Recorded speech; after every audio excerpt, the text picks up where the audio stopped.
Now we are on YouTube any moment now. So thank you for joining.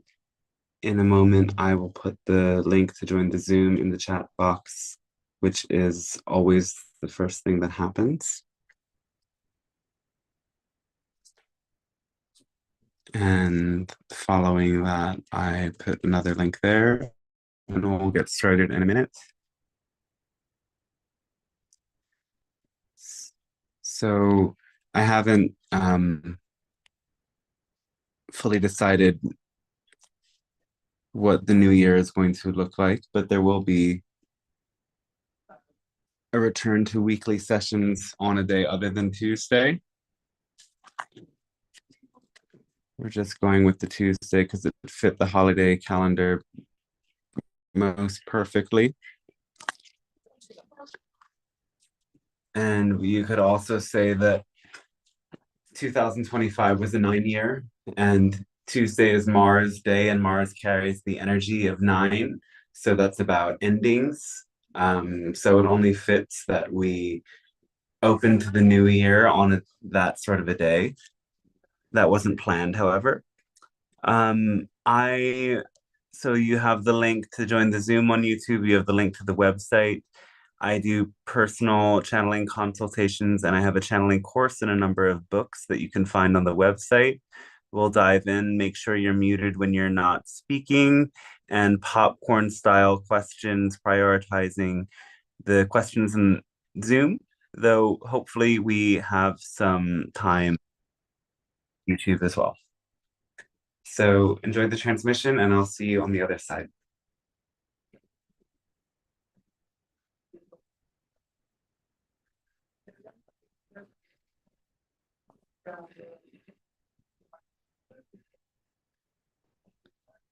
Hello, when we say a fantastic day to you, we are the Pleiadian Council. We are very appreciative of your opening to allow us to communicate with you. And this is a wondrous way for us both to deepen in our connection with the source and get to know more about this universe and all of its very fascinating details. So thank you for allowing us to learn through you in the same way that you may learn through us. Today, we want to share a reflection on the energy as we see for your coming year of 2026. But before you look to the future, you must always remember that this here and now moment, whether you're here live or whether you're listening to the replay, is the moment that matters the very most. And it is in this moment that you create your 2026 or any time period with the choices that you make. And when we offer you a reflection, it's simply indicating the general energies that may influence the collective. And so we describe this 2026 year as the year of bringing dreams into reality, as now you have gone through a vast cycle of learning and unlearning to discover what is really true for you, both in the sense of what your true dream is, what you would like to build for yourself or create in your life, and what your own personal truth is, what your own take on this universe and reality is. And in allowing this understanding to be personal and integrated in your being, you can take steps forward to create the life that you dream of the most. And why this is so important to begin in this coming year is the movement through numerological cycles from the 9 vibration year to the 1 vibration year. 9 being the act of transcendence, completion. This year, you may have been feeling this theme as if something in your life, perhaps something positive or something that you felt was limiting, is coming to a natural conclusion.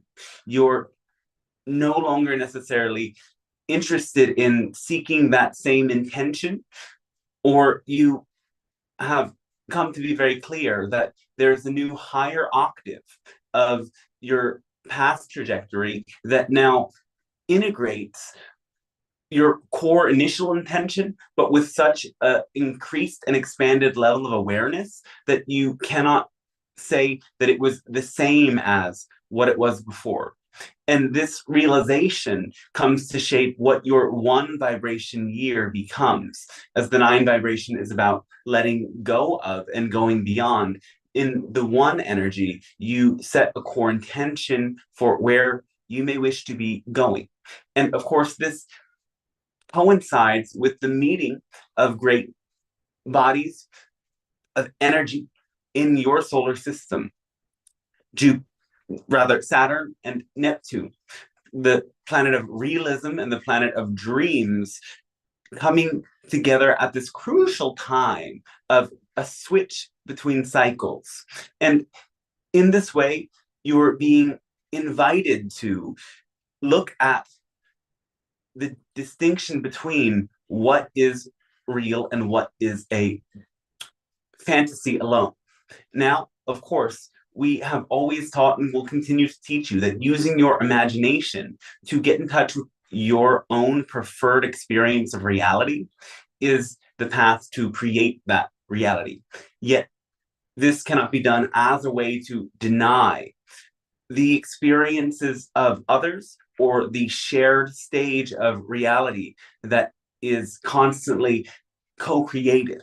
And so, in this way, the new energies are asking for you all to come together to create something more cohesive, something more unified, something that is allowing for all humans to see their inherent unity and nonetheless their inherent division through the systems that you have created that creates hierarchies and all sorts of imbalances of power that you are ultimately attempting to reconcile in your own ways by attempting to take your power back through all of the spiritual paths or the paths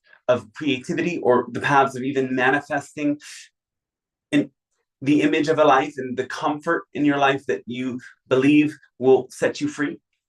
And so in this way, the world is inviting you to question, now, what of all of this that I have created is genuinely reflective of my own happiness, my own connection to that higher purpose of bringing humanity together, of allowing people to see past differences and at the same time notice the flaws in the system itself that limit self-empowerment, self-expression, and truth for some individuals more than others. And this is the request of Saturn when he meets the planet of Neptune, the dreamer. The dream that gets called forth is, let us see what is ultimately real. And of course, this sets the stage for this year. And at the end of the year, Saturn doesn't go all the way back to Neptune, but close enough to suggest that now you revisit and integrate what this shift and change in your own vision is really about. And this is also crucial to note that at first, this union of planets happens in the sign of Pisces. And next, it moves into the sign of Aries. And so therefore, right now, you may be seeing the Piscean full cycle completion of a vision from the past, a hope or intention that could have merely been for a specific feeling or a specific realization. You may be seeing that that has already stepped forth into your life. And through this year, you are coming to discover how to bring that realization into a crucial new beginning in your own journey. And this must also reflect the collective new beginning of the idea of coming into contact with multidimensional and hyperdimensional consciousness, and the many beings that are intending to support your world in allowing a interdimensional space and playground to be had on your planet. And we've spoken about this, as have many other channels. We have nothing new to add other than that the trajectories that we've been pointing to are in place at this time. And it still remains your choice to what extent you take advantage of this energetic window of opportunity that presents itself now. And so you will find that through 2026 on other levels, there may be many different big surprises and reveals. And some of these events will be destabilizing, and some of them will be mere theater. But the reactions to them will create many ripples that start to expose what ultimately really needs to be healed in all opposing polarities. And the key to thriving in this time is to go beyond the idea of reactivity and repression altogether, and instead birth a new flavor of energy that is simply integrated, regulated, balanced, and has zero insistence on an outcome. And now, many of you who've been with us have already learned what it means to follow your excitement. And we would say that for those of you on this journey of that path of passion as your connection to your purpose, will discover that this is a year that is very natural to find the rhythm of that passion. You might find that this stirring of an internal flame carries you more smoothly through these times. And there is just as much a sense of a deep spiritual purpose that carries you through this.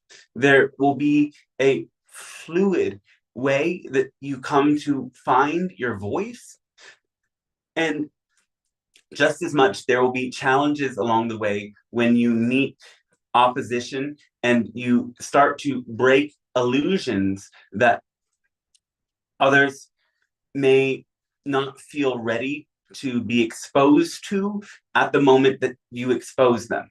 And be prepared for these moments, as this will be the ultimate test of, can I not react and allow for my own shadow expressions to flow through me in a way that harms or confuses others? And just as much, can I absolutely make sure that I don't squash my voice and lose my truth? And ultimately, the more important question is to ask, how important is this exchange of energies? Is this conversation? Is this transaction, whatever it may be? As you will start to see, as you become more refined and clearly connected with yourself, there will be certain frequencies and certain individuals that the cords will naturally cut themselves. And you decide if that happens in a way that feels destabilizing for you, or if that happens in a way that feels natural, forgiving, accepting, and kind. And when you choose the latter, you allow yourself to open up to a deep sense of complete connection to the cosmic living intelligence of the earth itself. And while you may find that there is a falling away, there is a simultaneous return to a sense of greater connection that soothes and is a deep soul medicine for loneliness. So remember that you cannot find loneliness by surrounding yourself with a greater quantity of people. You can only resolve it by experiencing a greater quality of connection. And your own connection with yourself is what determines first the quality of your connection with others. And that is why, as we've said again and again, act on your highest excitement to the best of your ability without insisting on an outcome. And you will be your most natural and freely loving version of yourself with boundaries that can choose whether or not you react, respond, or walk away. And knowing all the way that either responding or walking away are the best choices. And all reaction and repression lead you back into regression, as that's the only thing those sorts of energies and attitudes can do. So we thank you very much for allowing us to share this message with you at this time. And now we ask, could we be of support with you? Any of your questions, comments, or inquiries, beginning whenever you would like.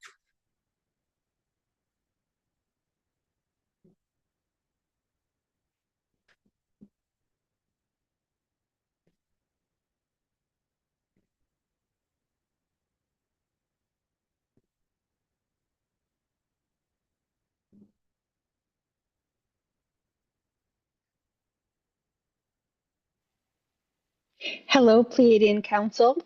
Hello, welcome, yes.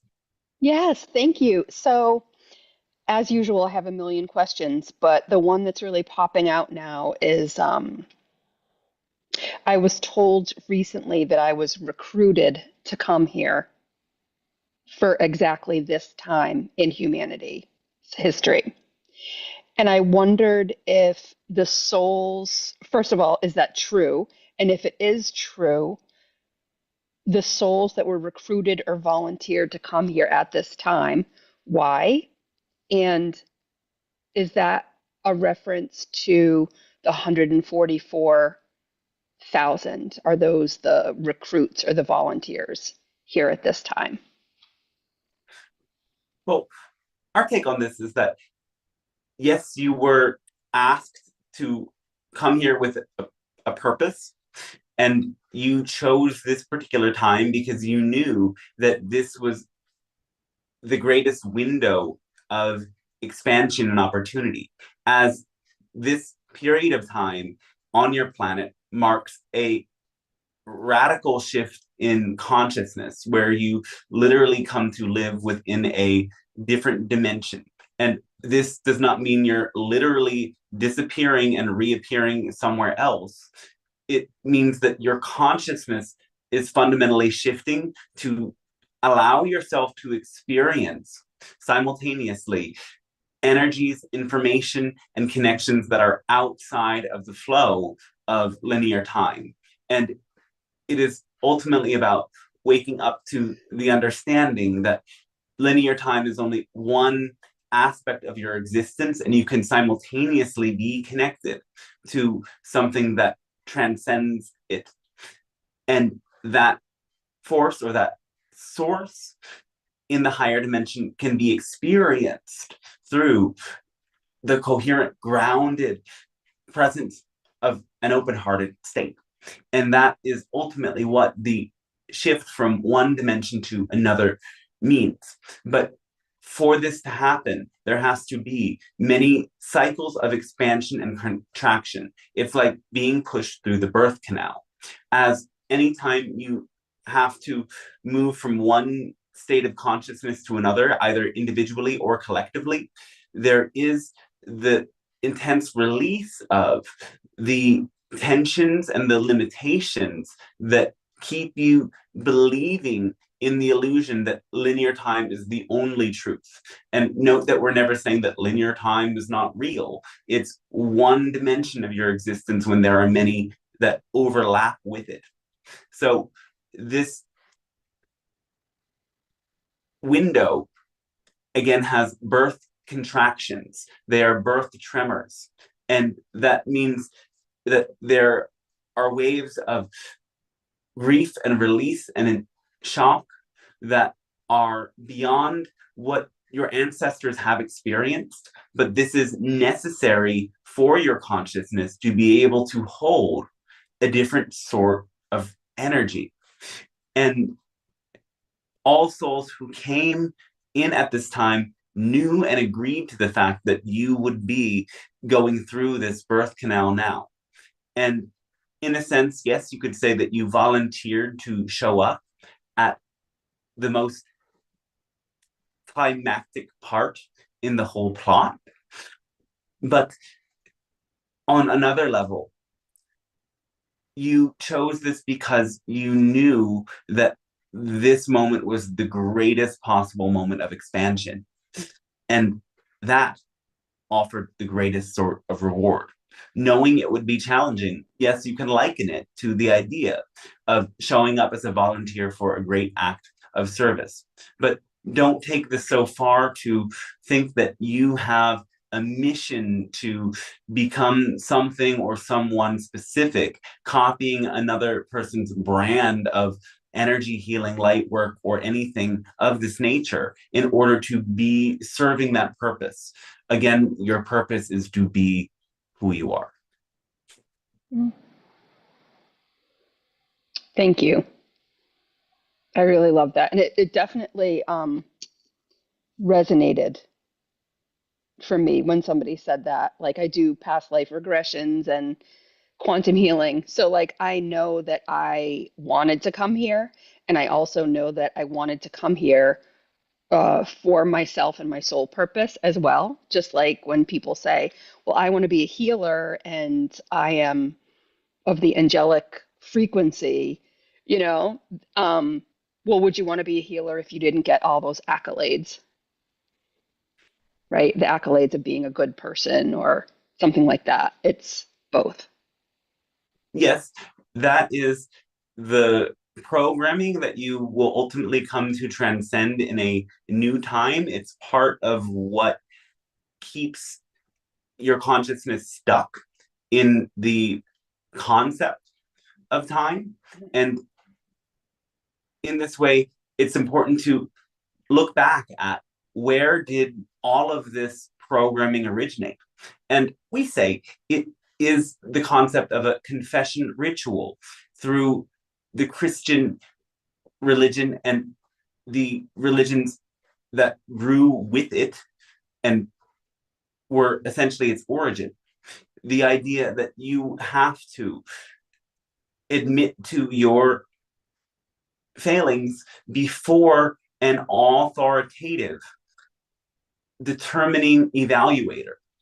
And again, in the cosmology we offer you, we point to that this had another origin in the Annunaki creating humanity for the purpose of mining gold to stabilize their atmosphere, thus needing to program humans to be docile servants who required the admiration of the Annunaki to feel worthy.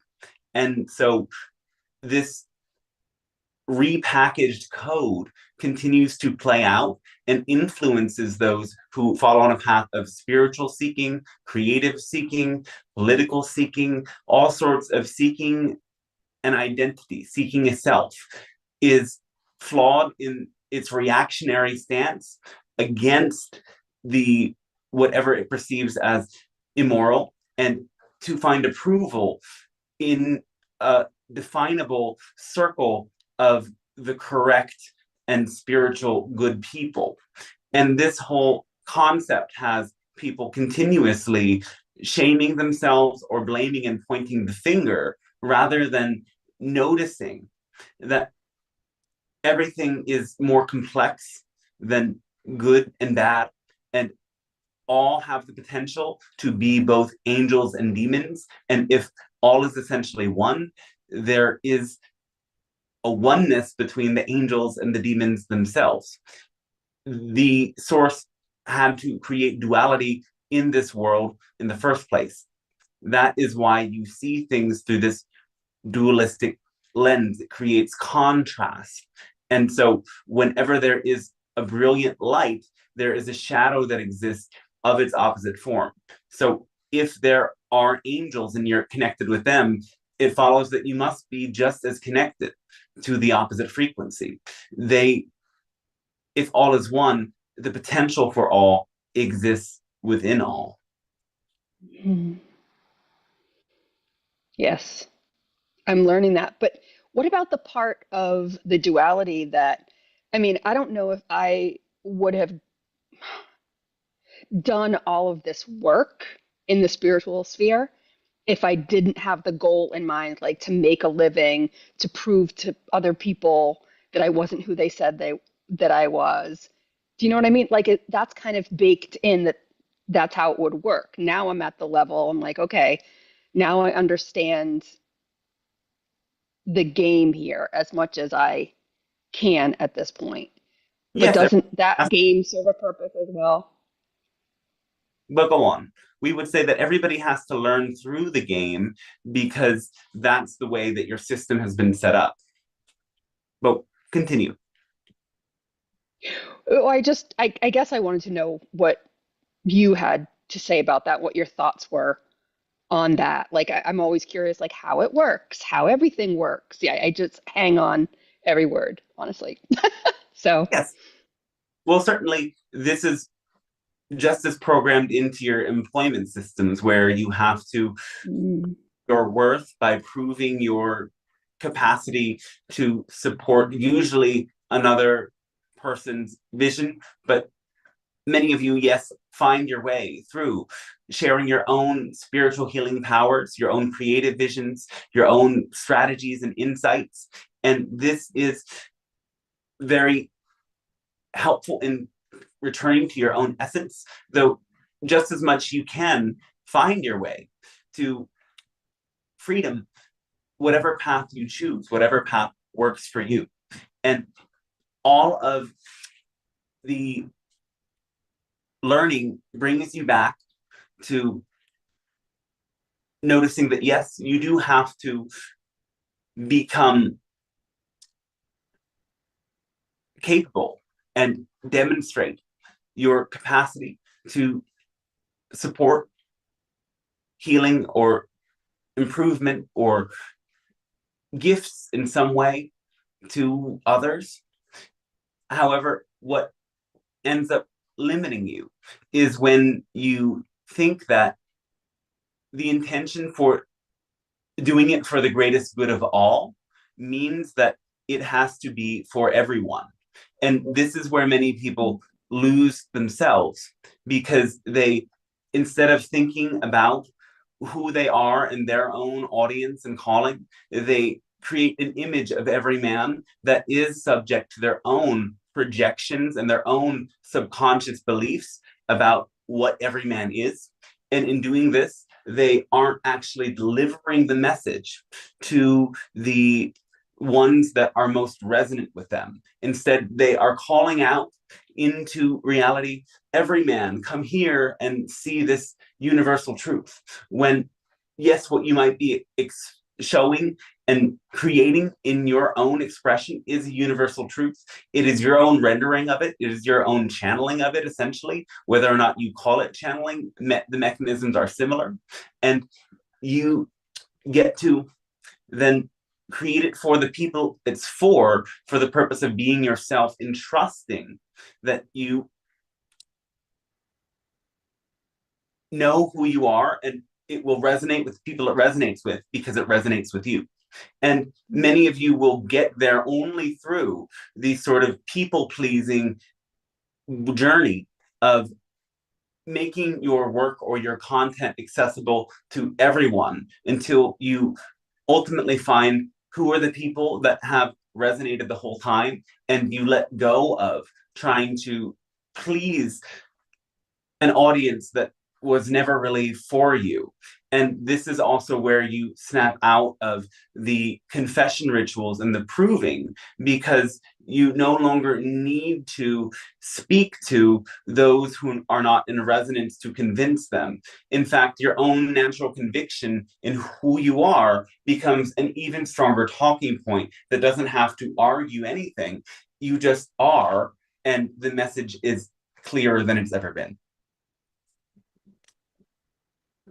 Thank you so much. That just was absolutely fantastic. Thank you for sharing all of that. Yes, sir. Great. Thank you. Well, I have a question that I will ask for someone.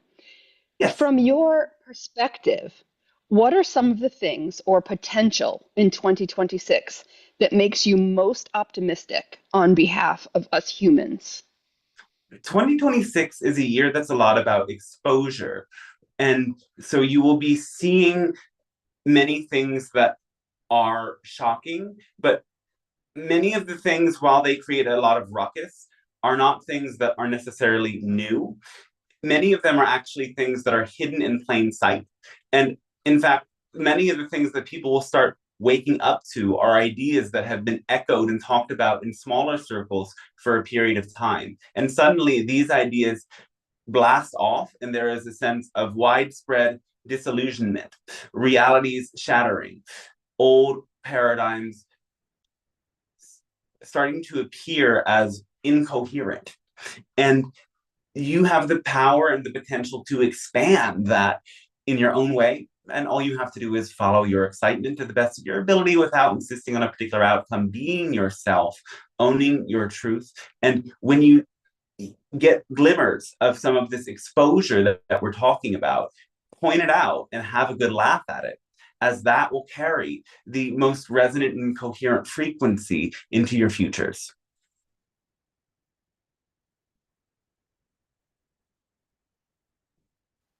Thank you again. Um, I can check on YouTube. All right. Um, In the meantime, if somebody else in Zoom has a question, you are welcome to hop on as well. okay.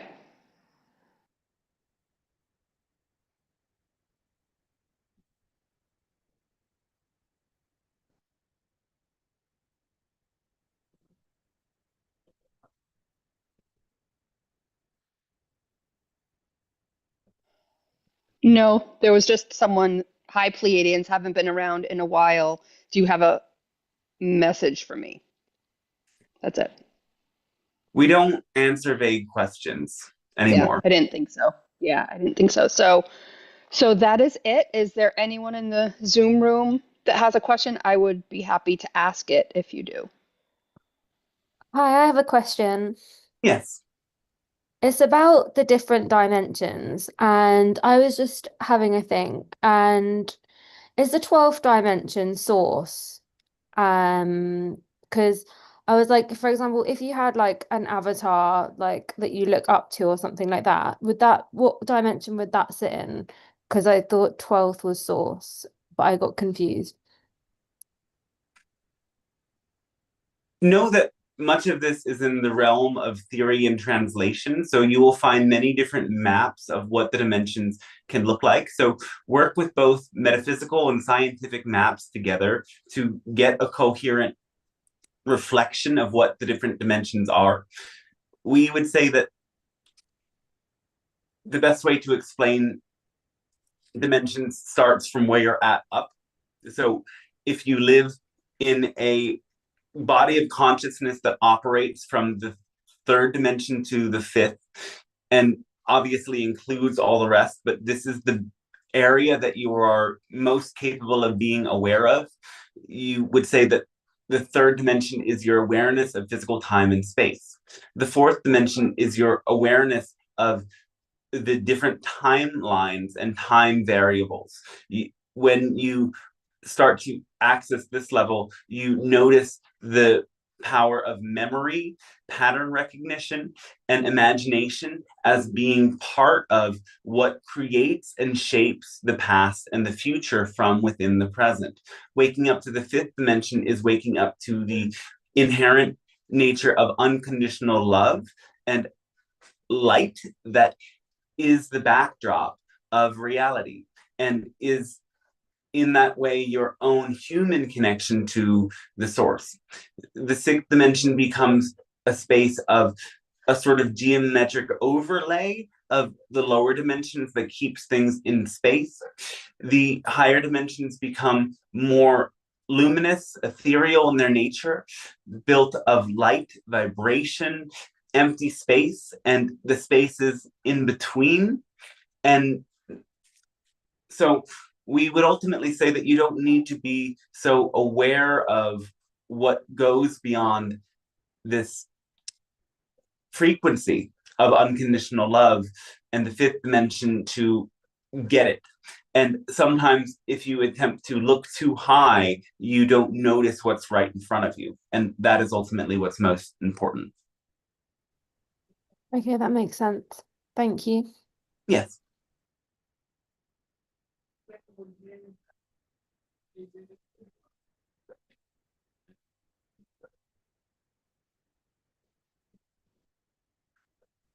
Hello, I have a question. Yes. Hi, thank you so much for doing all of this and for letting me join. And this is the first time I'm interacting in a long time, so thank you. And I have a question about fear. So I know it's a broad spectrum and individual, but how can one befriend fear? Yeah, that's pretty much my question. And I understand it's a very individual way, but if there's any formula or like essence that you can bring into that spirit, like please let me know. Thank you.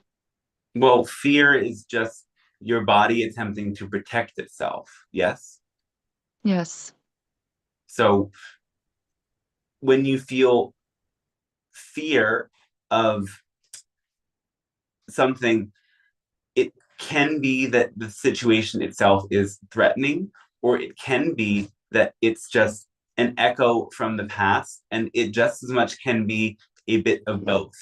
And so the work is more in separating which part of this feeling is a projection from my own memory bank of traumatic, fearful moments, and which part of it is that this situation itself is genuinely threatening to me. And yes, there may be a truth that sometimes you go through periods of greater scarcity of health, resources, and support. And there is more of a tumultuous energy that activates the fear that was buried beneath the surface.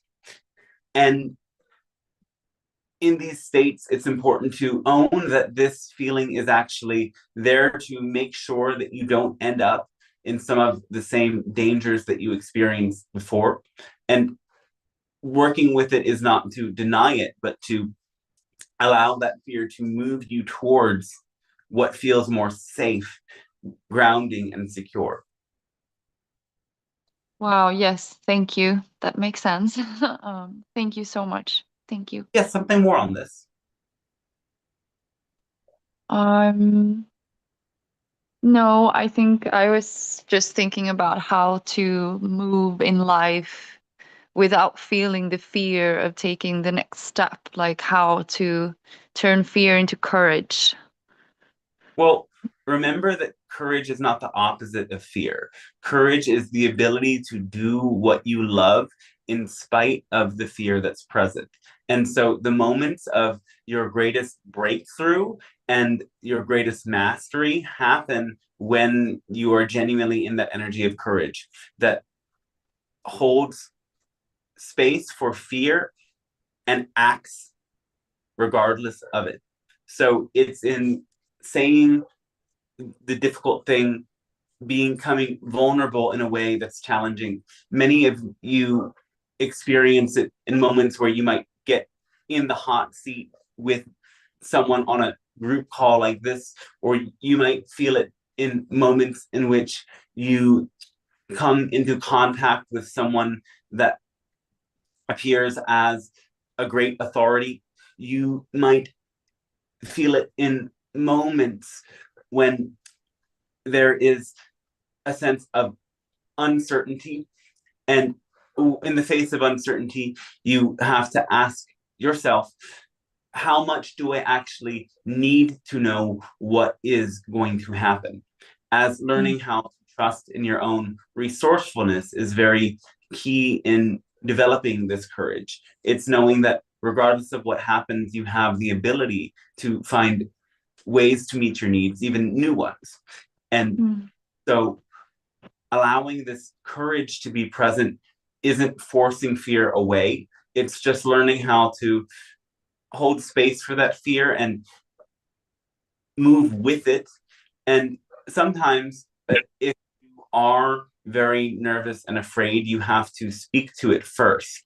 Because once you name the elephant in the room, or yes, even the mouse in the room, it stops becoming such a problem. But it's when you deny that it's there that you create more friction, because you're engaging the conscious mind of others with one story, but your subconscious is telling a very different story. So it's learning how to listen to the whispers before they come shouts. And so let it be okay to say things like, I'm a little bit nervous about doing this, but let's go there anyway. I'm a little bit nervous that I have to tell you this, but here I go. So that you learn how to name it, hold it, and do things anyway. And in this way, the emotion itself stops being so powerful. It just becomes another form of guidance. Thank you. I love this. Yes. Thank you so much. Yes, I thanks to you as well. Thank you. I have just a lot of extra question within the area. So, like, protecting one's body and mind and energy. I know this also is an individual thing, but is there anything you would like to share around how to protect one's energy more than, grounding and focusing on unconditional love and yeah. Well, we say be passionate. Be passionate about something, and then you channel that into having compassion for others. It's easier to do when you feel in love with life itself. And as you step into that energy, communication becomes naturally easier. You become more resilient. So we say to regulate your experience, regulate your nervous system through discovering the flow of doing things that you love, and simultaneously finding a way to bring that state of flow, that attitude of flow, into the things that you might have resistance to. When the channel started discovering this, he would sing mantras to deities as he was doing his more conventional job, sometimes aloud, sometimes in the back of his mind, as a way to keep that spirit of devotion and passion for something in the experience. And so this is just as much about flowing within your necessities and turning them into something fun as it is flowing with things that you love. And when you find a way to do that, it becomes much easier. Of course, you have to also reframe the challenging aspects of life as necessities. And we aren't saying to go and choose the path of greatest resistance by any means. That's the opposite of what comes through. But we do say that the path of least resistance is still a difficult path. It's not that it is easier, it is that it is a path that you don't reject, and it makes you feel like yourself and connected with love. And that is the path of least resistance you should be on. It shouldn't be a path that looks easier and always feels good. In fact, because that path brings you again through that cosmic channel of birthing a multidimensional consciousness, it's even more likely that on that path you will go through your own birth canal contractions of expanding your own heart and contracting it again and again in order to see through the old stories and create new ones. Oh, yes. Thank you. I love the part with seeing the old stories and create new ones. Thank you so much for this one. Thank you. Yes, you as well. Thank you.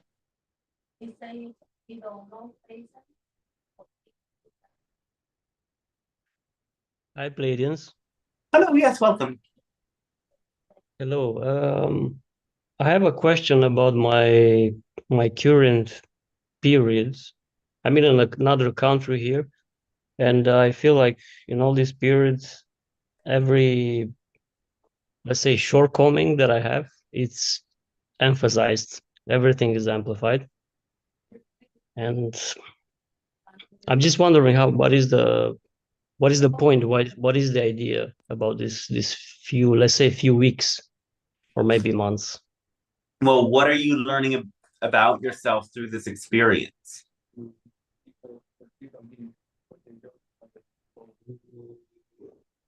Well, I think I'm seeing more my shadow in a way. But specifically, what are the parts of you that have been hidden in the shadow?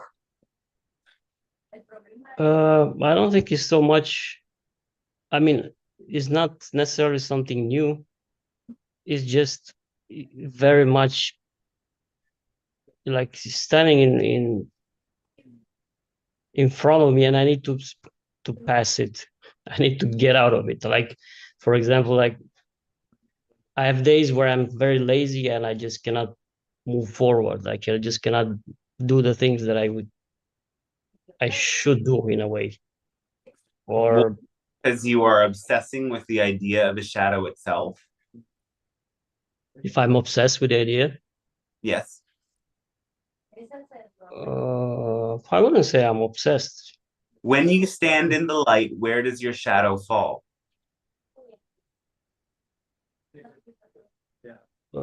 Where does it fall? On the other side. Behind you. Behind me, yes. So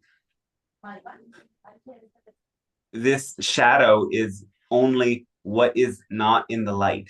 It is not in the light because it is the shadow created from past experiences.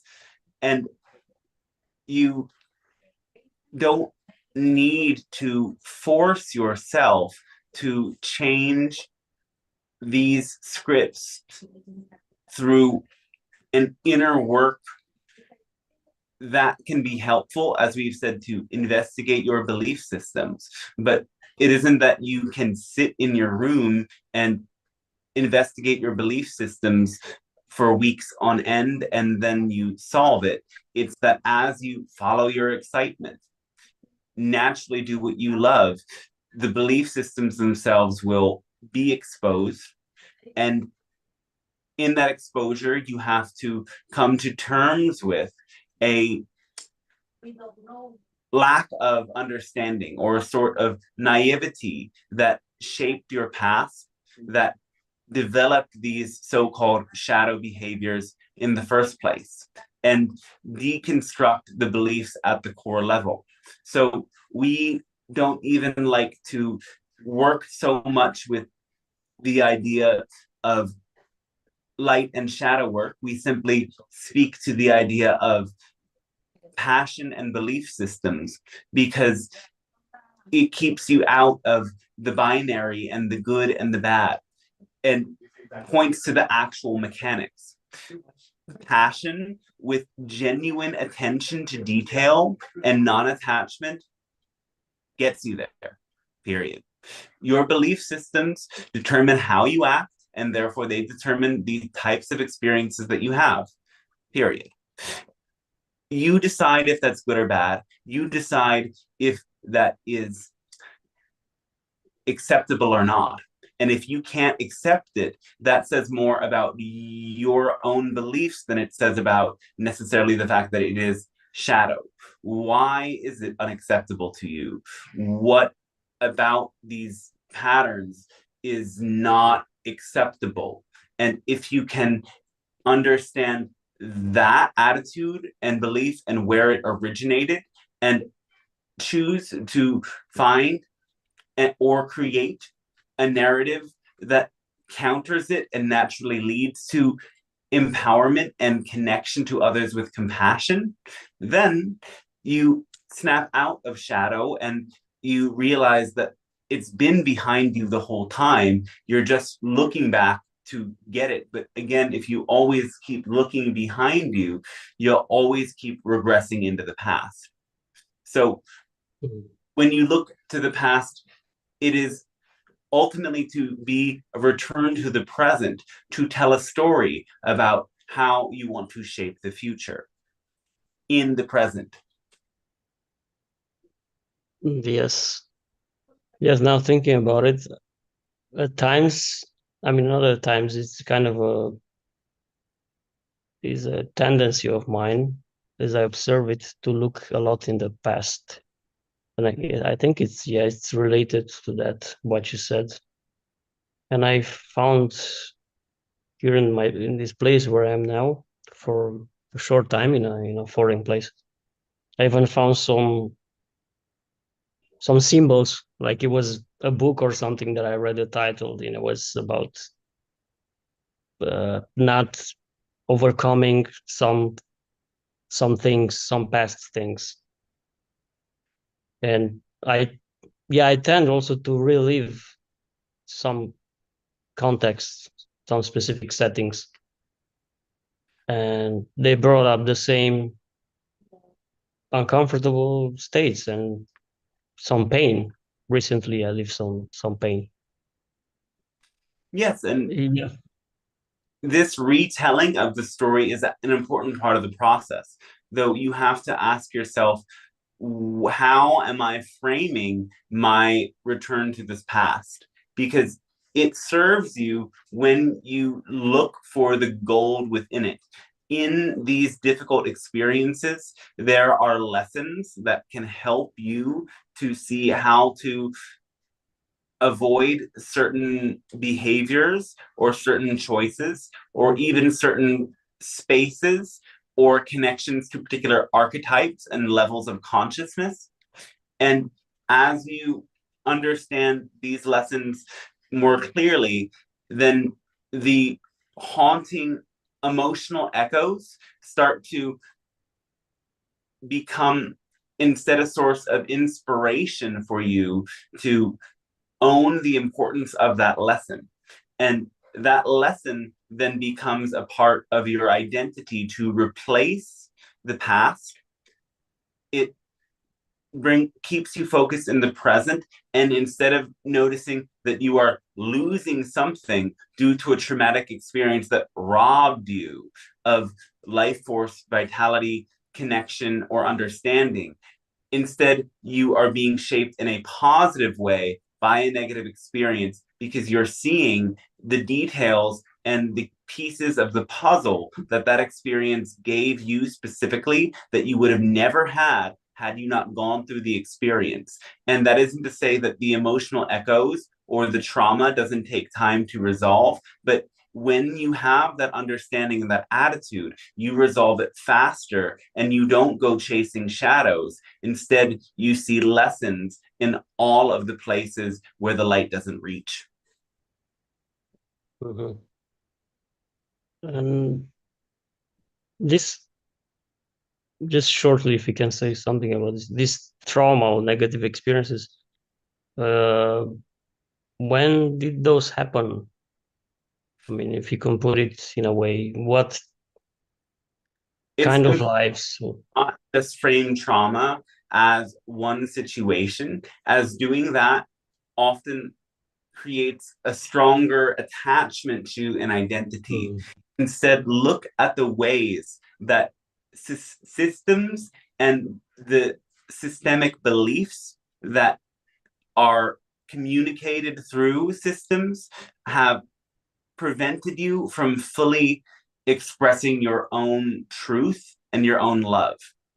And so, therefore, you can see little moments where you might have been shamed or judged by your teacher that you forgot about as little micro traumas that over time create an emotional attitude. Or it can be little things that recur with family members. Don't look towards just those specific moments, while again, you might see those specific moments as opportunities to see where the underlying pattern made itself more visible and more exposed. It's actually more important to notice the ways that the subtle dimensions of that pattern played out at subconscious levels all the way along the journey.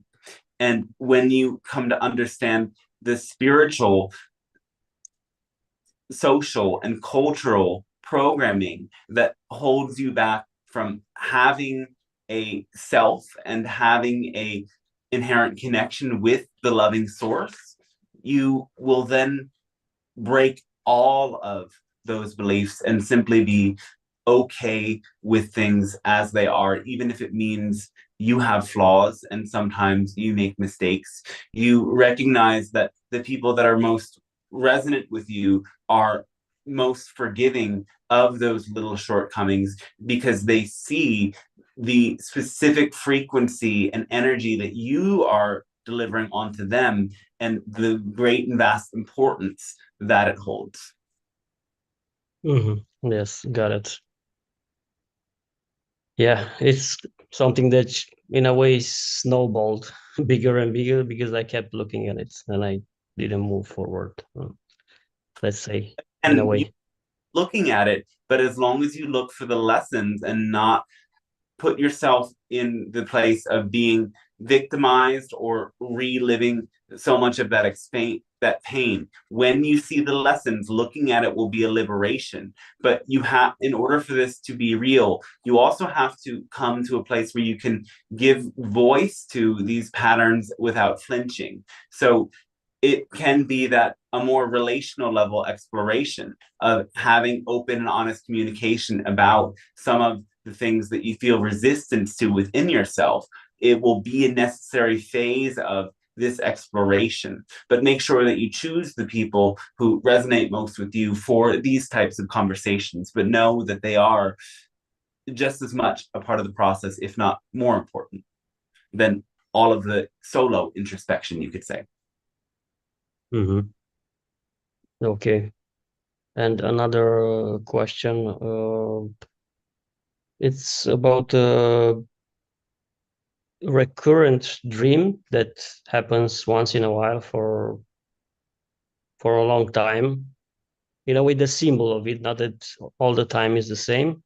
It involves a stairway, or sort of, that goes in a spiral. It's inside of a structure or building or something. And I keep climbing on it up until a point where the stairway it no longer goes up, or it interrupts, or how it's called, and I can no longer go forward. And besides the stairway, I mean, there's a space that goes down, and it's quite frightening, and I have nowhere to go, and I think I have to go backwards or something. This is what I sense. This sort of spiraling staircase is a very common energetic translation of the idea of the channel that the yogis called Sushumna, that connects from the base of your spine to the crown of your head, allowing all of the chakras to be bridged. And so the truth is that you get to the top of your crown chakra, it's like there's a cosmic glass ceiling. You can only perceive so much. So in the vision, the spiral staircase doesn't actually lead to any definitive end. Instead, it goes out into infinity. But your fear of letting go completely into infinity stops you from getting to the point in the staircase where it all dissolves into light. Just as much when you go to the very bottom, you enter the same space, but through a different lens. As all is one at the very depths of your subconscious, there is a return to the source in a different dimension and capacity. And so this movement between the up and the down is constantly happening. If you listen back to our last transmission about above, below, and center, you can integrate that idea of how human consciousness is constantly going through rises to peak states and falls into sleep states or deep states or even heavy states. And the back and forth nature is part of how naturally belief systems are created, cycled out, and new pathways are formed. And so the idea here is that in this dream, you are constantly moving back and forth between the up and the down. And at the top, there's a portal to infinity. At the bottom, there's just as much a portal to infinity through intense depth and solidity. And together, when you allow yourself to feel the energy that comes from both the above and the below and hold them at your center, you can be both the deepest darkness that you might have ever experienced and the greatest light that you ever experienced, and integrate them both so that when there are symbolic triggers that point to something that was traumatic, you don't get lost back in your fear of going to the bottom. You see it and you say, oh yes, I know that place. I know that state. And I also know that there is the state of infinite light and infinite love. And simultaneously, I can hold both because they are always above me and below me, and therefore within me, as all is one. It's very interesting. And just one last question. A few weeks ago, I don't remember exactly what, but I think it's not important. Is when I was on the beach in this location here, I saw in a part of the sky an object that was stationary, kind of big for a plane, I think, white.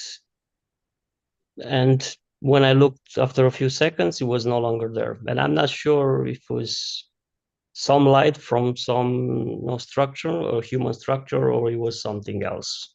If it's probable that it can be for a structure. Oh, it was something else. Yes. Something else. Anything more about that? Well, how did you feel in that moment? Well, when I saw it, I felt happy. I mean, I'm always happy when I see something that it's questionable. That doesn't belong the picture, let's say. Exactly. You create these experiences in moments that you need the reminder to trust more completely. And so these sorts of phenomena come in these pivotal moments when you start to feel, again, the cosmic loneliness. And they're right before your eyes. The reminder, the symbol shows up to look deeper and look in the hidden places. And then the process initiates again. So when these phenomena happen, notice that it's always an invitation to look deeper. Yes, I saw that this kind of thing appear in those moments. Yes, I can observe that it happened again on the same beach, kind of a shooting star exactly when I was going through a process, and it had a good effect on me. I was feeling more connected. Yes. So yes, thanks a lot. Yes. What we point to when we say that the light of the above is always with you. Mm-hmm. Thanks a lot for all this. Yes.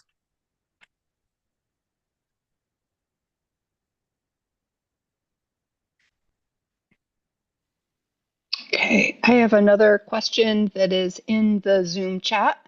All right. I see a lot of fear about most jobs being replaced by AI. Can you share some things or concepts that can help people feel more hopeful that this won't lead us down a dark path with lack versus a positive future instead? Well, indeed, some will be going through an experience of lack, but you must recognize that it's not going to be catastrophic, as the bigger catastrophe is already taking place and has been taking place. And while many in the developed world will go through a period of struggle, this will ultimately be a period of refinement, a period of self-discovery and a period of liberation, though it won't all happen at once. There will have to be that spirit of a non-violent resistance in the face of certain manifestations, yet just as much you might see that in place already are certain structures coming with the movement towards AI that will keep, at least in some places, the notion of a universal basic income or greater social support in place to account for the displacement. However, if you want to be most empowered through these times to come, you have to recognize that the currency of the future is human connection and the lived experience of human creativity. And this ultimately is leading to the deconstruction of a materialist culture, as now the material itself will outsmart your own logical capabilities. And as you start to outsource logic and you begin to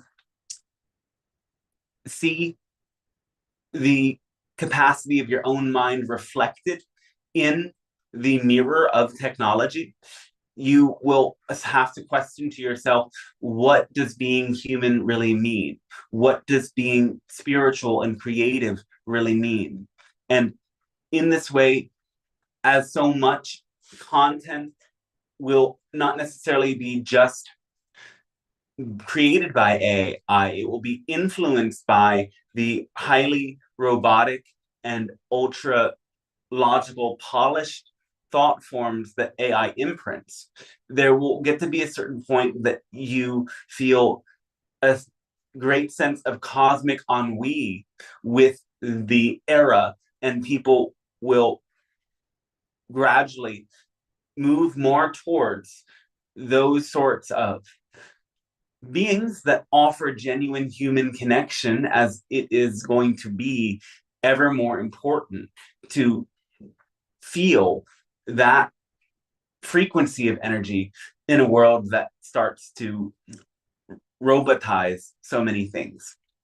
And so ultimately, to thrive, recognize that connection, creativity, and your own ability to be present with others deeply is ultimately the greatest capacity to have in the times to come, as it is these healers, creatives, visionaries, leaders, and thinkers that are going to be able to get the most out of the times to come.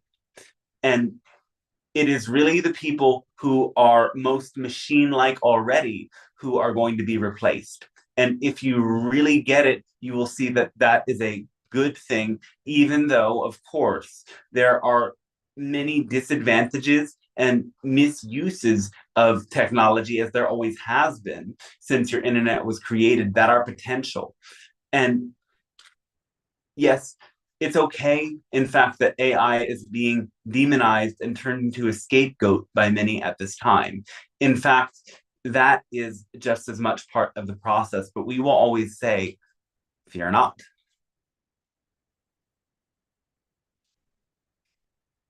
But if you do fear, have courage. Don't try to get rid of it.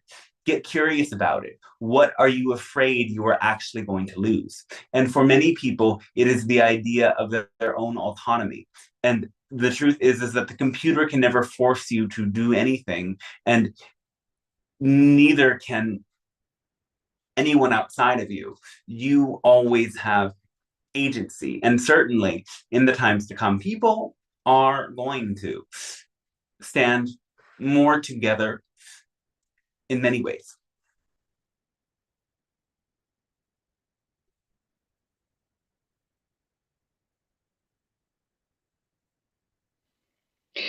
Was that message that you just, or that answer for 2026 or in general in the future? In general.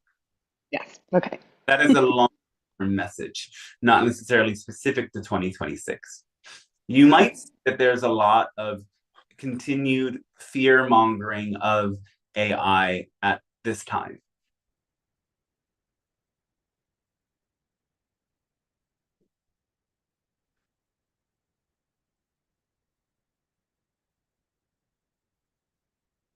Hi, I have a question actually following up from that AI question. Yes. Is there such thing as like an AI consciousness almost? Well, it's not consciousness in the same way that you are conscious, because it is at this time just algorithmic predictive programming, essentially, though it does have a logical coherence. It has the same ability to create thought forms that humans have, and in this way it influences consciousness. It works through consciousness, as your consciousness is what builds the responses, and your relationship with the responses shapes your consciousness. So, in a sense, when you are interacting with AI, you are blending your consciousness with the technology, but you've always been doing that from the moment you started watching videos. There is a transference of energy taking place, so it is shaping your consciousness, and you have to decide how much you allow it to shape your consciousness by determining, do I really believe what these messages are here? And again, that's why we've said, remember that they are calling some faulty AI responses hallucinations, but we would echo actually that all AI responses are hallucinations of the way that you phrase the questions that you put into it. And of course, you can ask it very basic and quick questions, but it will answer them. Though when you start to ask more complex questions, you're really then getting reflections of your own belief systems within them. So if it feels too good to be true, you're probably drinking your own Kool-Aid.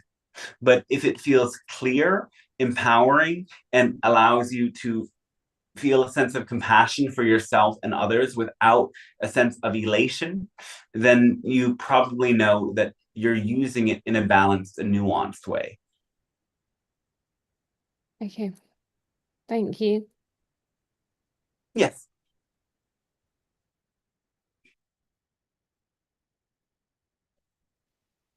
Okay, we have a question from YouTube. All right. What side effects does a sugar substitute like zero Coke have? Thanks. Everybody is going to have a different reaction to it. So we aren't going to present to you some notion of the dangers of it, other than the fact that, yes, look up the potentials and notice how your own body reacts to it.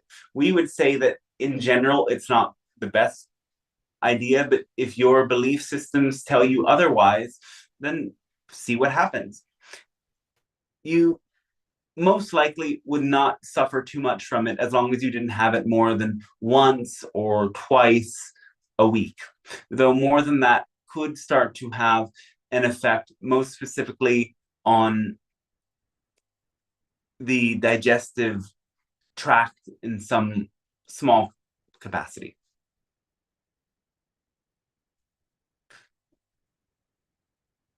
Though we want to say, going beyond purity doctrines when it comes to food is most helpful. Instead of questioning what you eat, question your attitude about eating itself. Do you eat for nourishment, joy, and in celebration of life?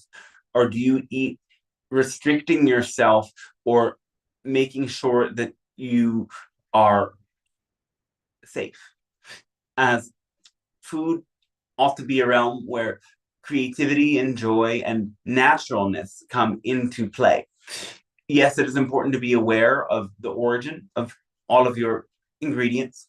Though if you imbue love into your food and you eat mindfully without overdoing it and making sure to have a balanced diet with variety, you most likely will find great ease.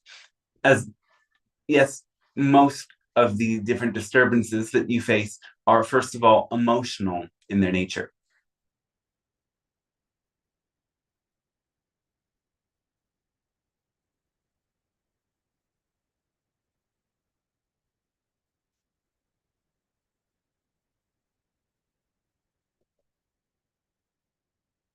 All right.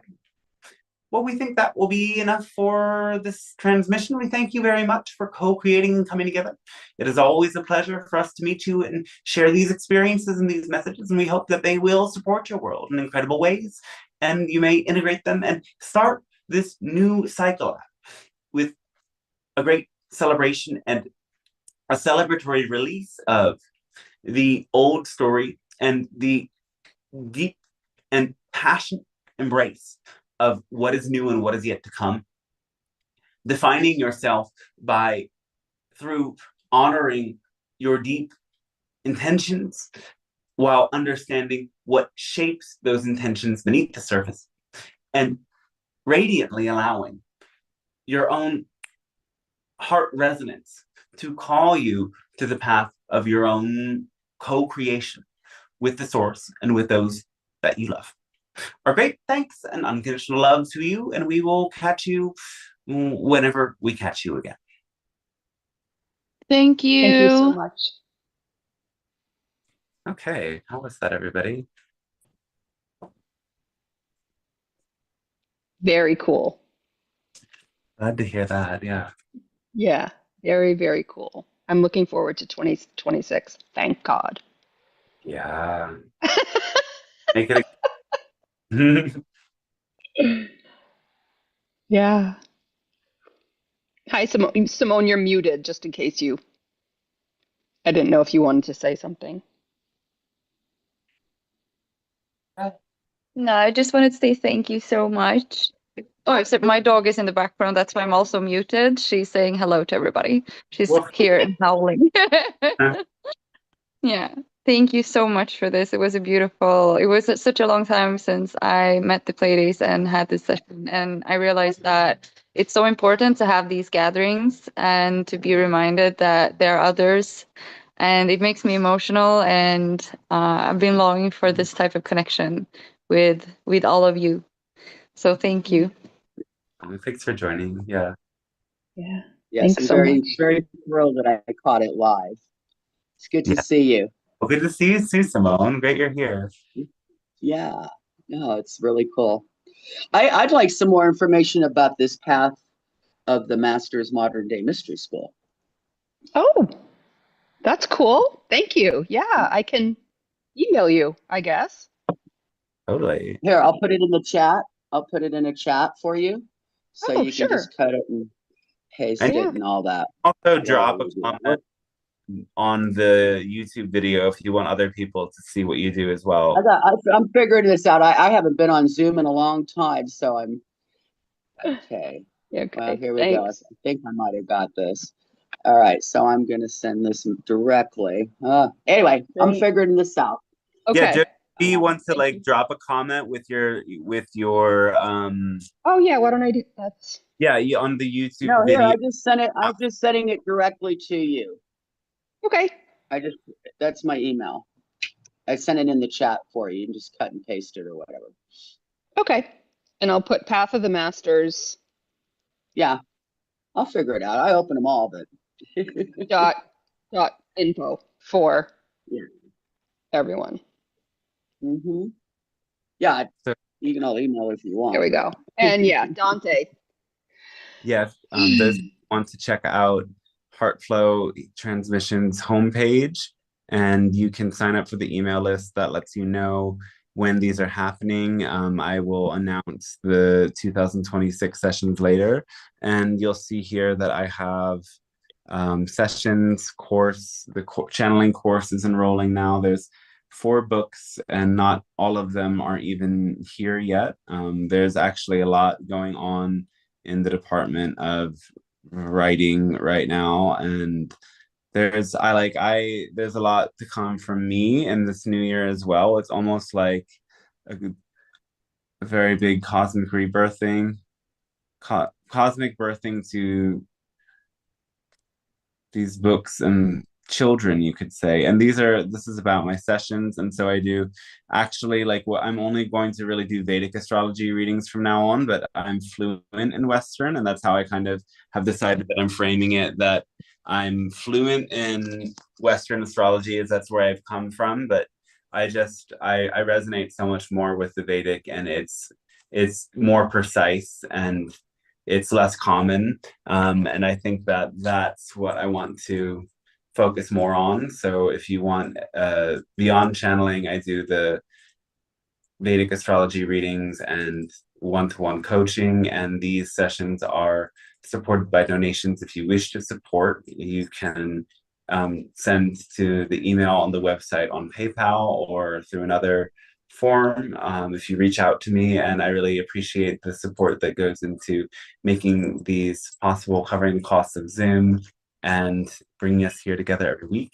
And it's totally optional, but hope for you to check those things out, as I've dedicated a lot to creating the books where you can really kind of fully integrate the teachings of the Pleiadian Council, and they become more second nature and easy to understand. And they are teachings of empowerment through love. And yeah, so in any case, what else do we want to talk about?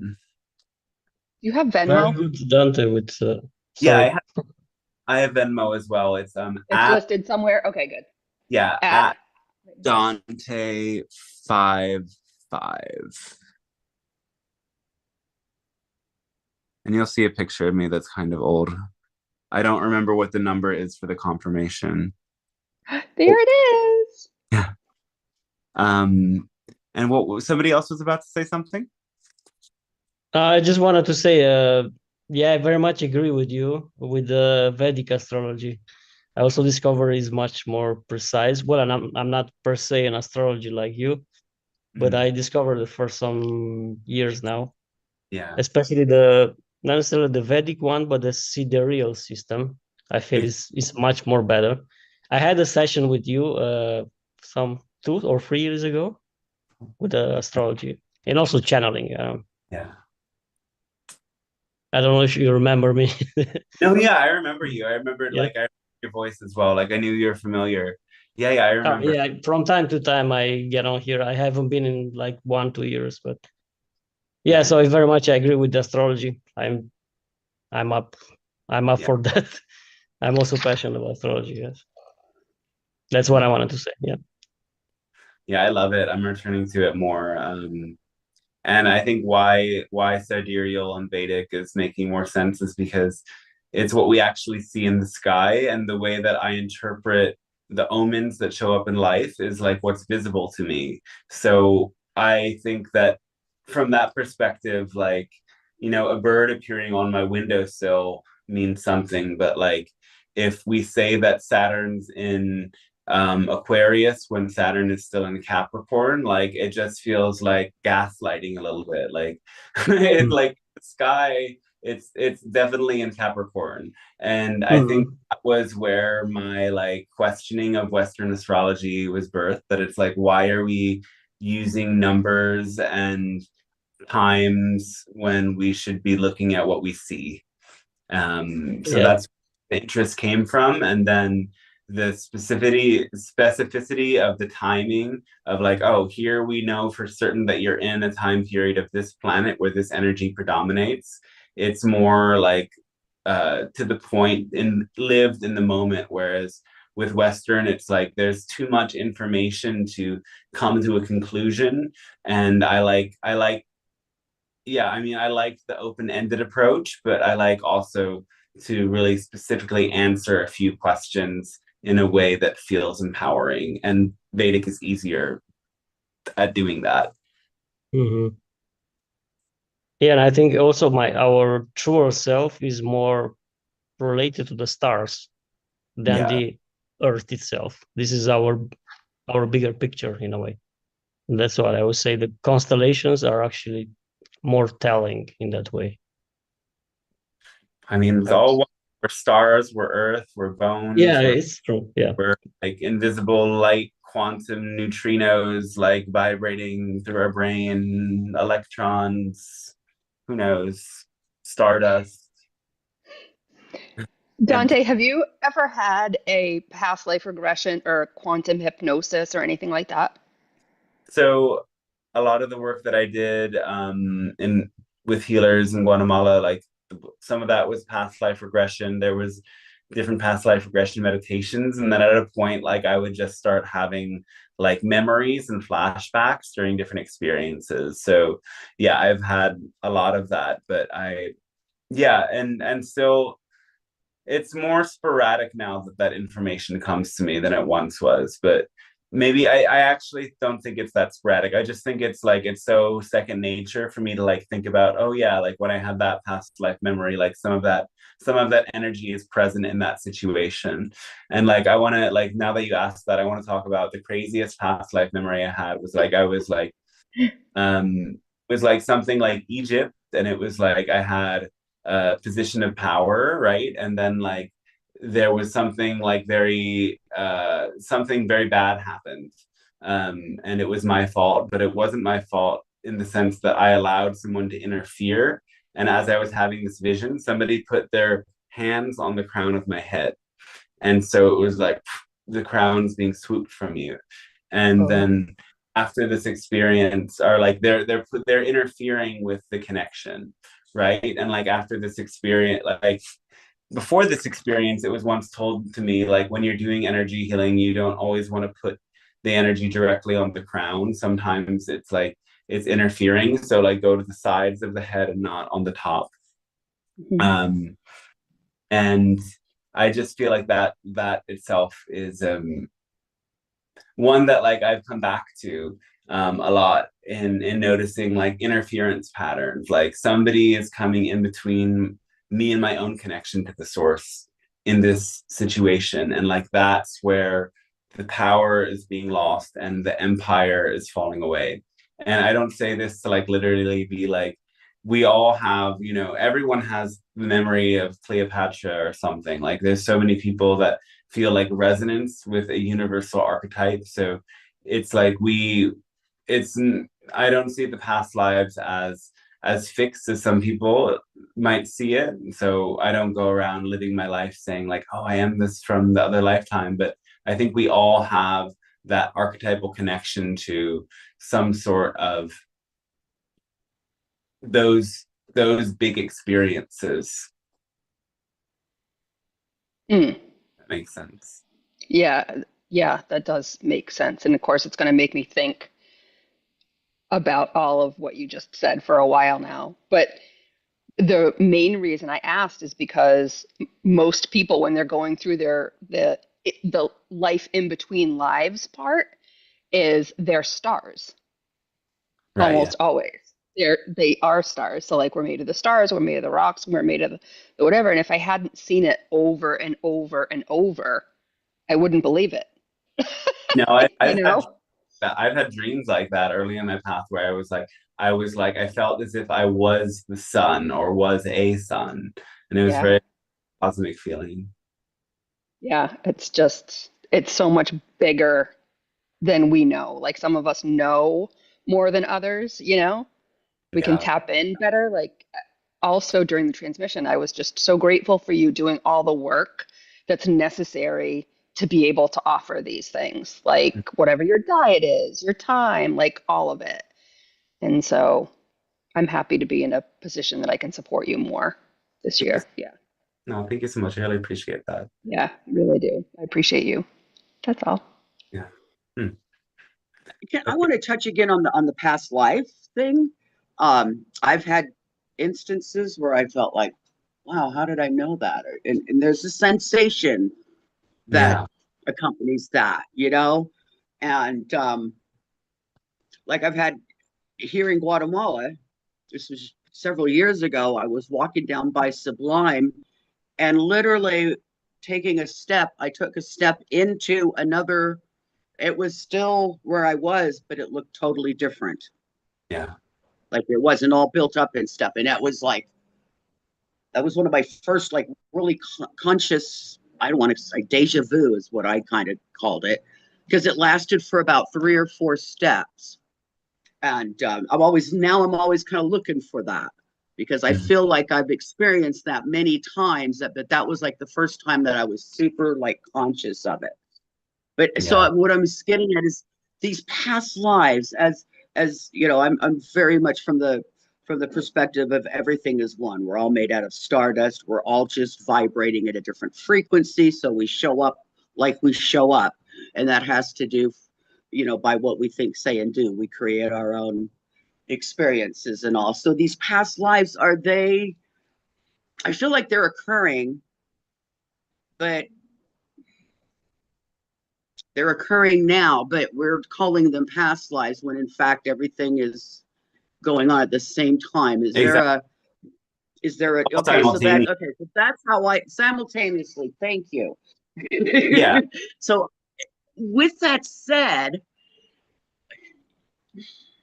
it's really hard to articulate this, but with that said, like just walking down the street, for an example, like is it correct to say or accurate to say that we are walking in those lives even if we don't know it? Yeah, like I mean, it's really it's part of our subconscious, or even our, or maybe our super high conscious. I don't know, but I'm kind of curious as where you would put that in the realm of the unseen aspects. Well, I would say think about it this way, that it is all happening at once, but what happens is that our consciousness becomes very narrowed at times. So we're very narrowed because we are in this body, the body needs to eat, the body needs to survive, or there's a lot of noise around, or there's a lot of things we have to do. And so you create that experience of a regression therapy or a meditation, and then you have the experience. And you're not actually regressing, you're just becoming aware of what is across time and space. And then you can have that experience, like once that becomes within the realm of possibility for you, then you get to the place where like you're just walking about your day, and you still might be doing something specific, but you stop narrowing and you widen within that, and then the information from the other lifetimes, or the deja vu precognitive thing, like this was already written, this was already what this timeline already existed before I got to this moment, and I knew it before I got to this moment, kind of a thing can happen because we snap out of the narrow focus and into the wider focus. But again, like you can't force that widening all the time, because if you do, then it's like you drown. Like we have to go back and forth between widening and narrowing, and there is that sort of like potential to be like the mad shaman if it's always super wide. So that's why we don't want to force, like I'm constantly having like a memory of my Pleiadian incarnation, but it will, like when we know how to widen and narrow naturally, that awareness never goes away. Okay, that makes a lot of sense, especially the widening and narrowing part, because when I stay too wide, it's overwhelming. Yeah, in a sense, you know. I can even, I was having pins everywhere I went, and I was like at a point like, okay, like let's stop.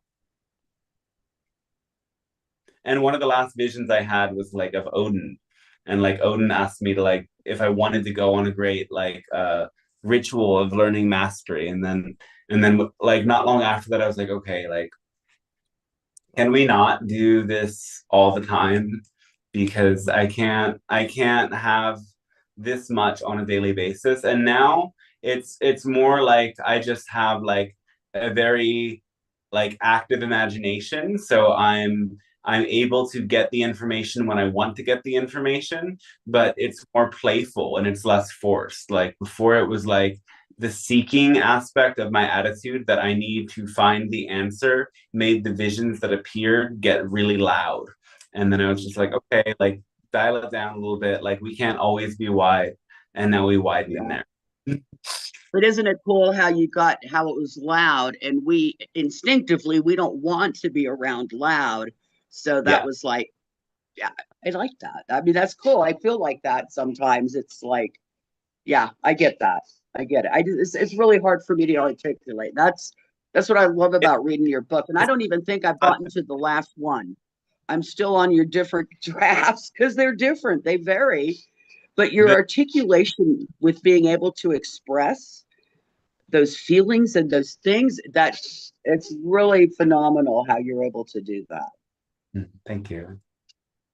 So anyway, his last book, I don't know, is that the latest book? Is that the one you sent me the draft of?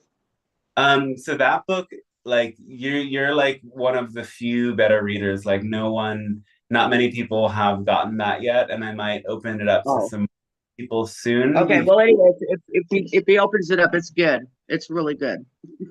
Yeah. I'm not a reader. But it keeps me like going. What's been going on for you as you've been reading it? Like what have you enjoyed? The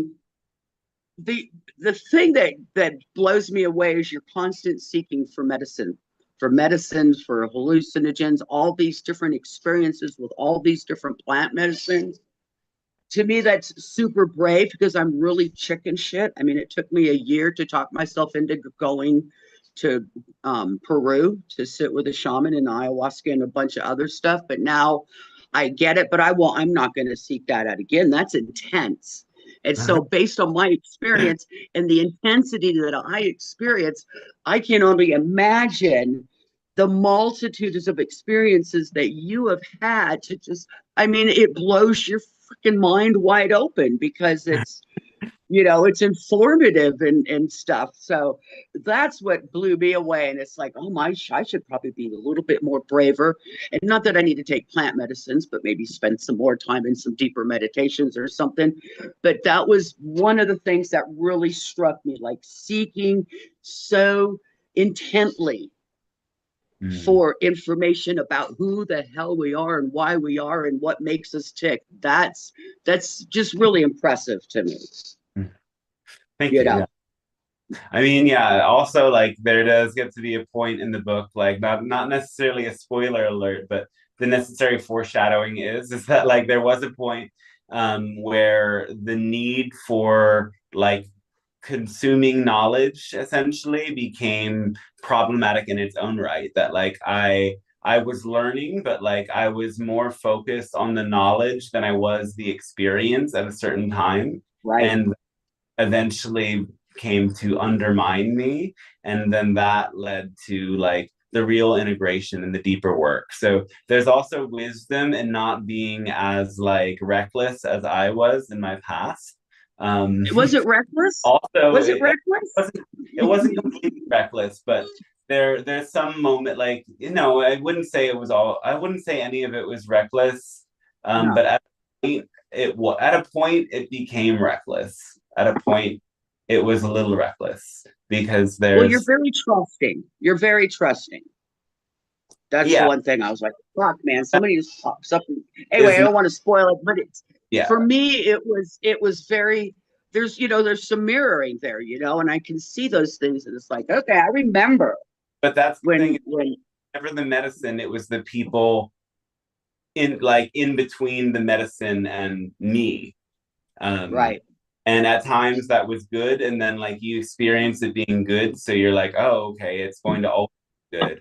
And then, people might be in love with a figure, but that figure is really just like a cult of personality. And in this world, when we do have to like follow leaders, it becomes hard to distinguish like who is a self-empowering leader and who is a cult of personality.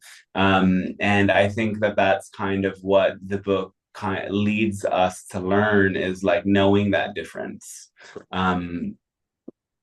This is what impressed me too. We're talking 2014, 2016, this is a long time. Well, okay, it's a while back, and I've seen you in the meantime. Yeah. And so now getting that history just really, I just opened up to like this whole new vision of you. Like, wow, like he's really, really going to the depths, kind of like, so I don't have to. That's kind of how I looked at it. Dante is doing this so I don't have to, because I'm scared shitless about that.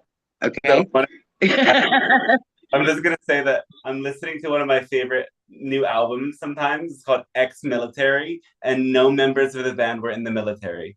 It's about the recovery from psychic warfare. So when I said, yeah, we're veterans here. Yes. And again, that's, you know, I don't know. Like I said, I feel like I've created a bubble for myself. Not good, not bad. It's what I've done right now. And we'll probably do a Vedic reading here in the very near future, because I remember you showing me in Mexico the differences, and I never followed through on the verdict, but anyway, and then I'm part of a group here on a thing that all they show is videos from around the world of the crap going on. So I'll get in there after I watch my homesteaders and I'm all in a really good place, or I'm gardening, you know, after I've done something and I'm mellow, so that my nervous system can handle the turbulence that's going to occur inside of me when I watch these videos. Like I prepare myself because I know. And then I'm still blown away. I'm still blown away because I live in a place where none of this is happening. But then the question is that fear porn or not? Because it's exactly that. It's exactly that. I can feel that. It's like, holy shit, I'm feeling that, and I'm going, oh my God, millions of people are having this feeling. I know how to dispense it. I know how to. But I feel like that.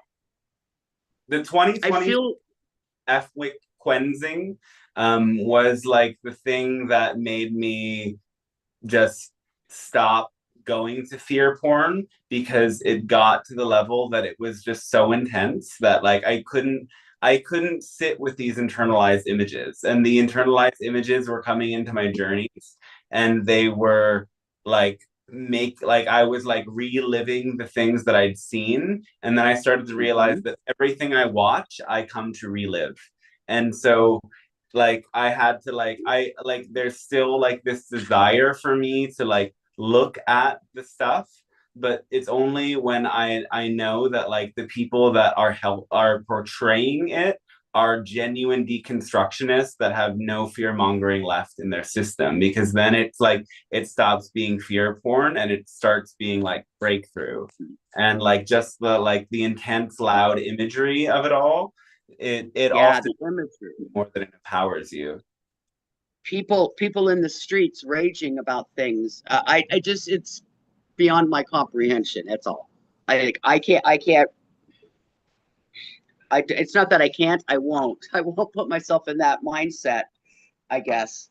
But anyway, that's what I'm saying. Like I'll watch like 3 or 4 videos and be like, holy shit. And I'll have that feeling. I'll feel that. And I'll know that millions of people are having that feeling, because that's what they're experiencing. I'm not experiencing that. So I kind of go into like, let me dispel that. And hopefully I can help dispel that for more, you know, for more people through my actions and my faith and my, you know, my meditations and stuff, to like subdue that, like ease. That's what I want to do. I just want to make everybody happy.